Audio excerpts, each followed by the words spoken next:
This week at work, I just want to quickly share a thought on company valuation.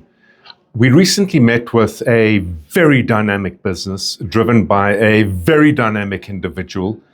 Very exciting meetings always. Lots of ideas flowed.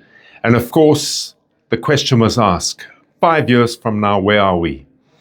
And the business owner, who is gung-ho, bullish, optimistic, making things happen through action on the ground, a real trailblazer, turned on and said, I'm building specifically to exit 5 years from now. I don't see myself wanting to do this all my life. Now, that's obviously a completely acceptable position. There are some of us who want to start, grow, build, and turn the idea into a magnificent business that has a legacy continuing well beyond our lifetimes in the business. And then there's some of us who have the nous, the capability to start a business, turn an idea into action, and build it into a transferable asset that gives a good return, and then to repeat the process again, maybe a second, third, fourth, fifth time. Different types of entrepreneurship, different approaches. So I asked the question, how do you value your company? And of course, what came forward was an idea around valuation benchmarks where you apply a multiple to your profit before tax number to indicate the value of the business.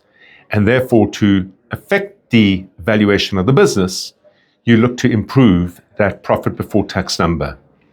And we got into debate around, is that the only way to improve the value of the business? Because it's absolutely not. Your ability to affect that multiple is far greater than you perhaps might anticipate.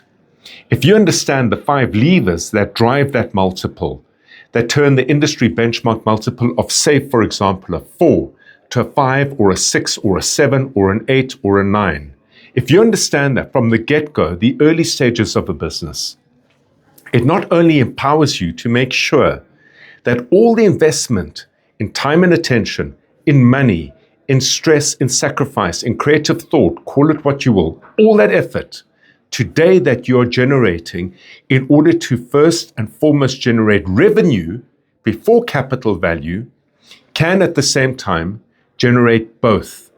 If you understand those 5 levers, it means that you can have your cake and eat it, because building and pushing and pulling those 5 levers lets you enjoy revenue growth, income growth, which is what you need now, but also, if done right, builds in the foundation of your capital value.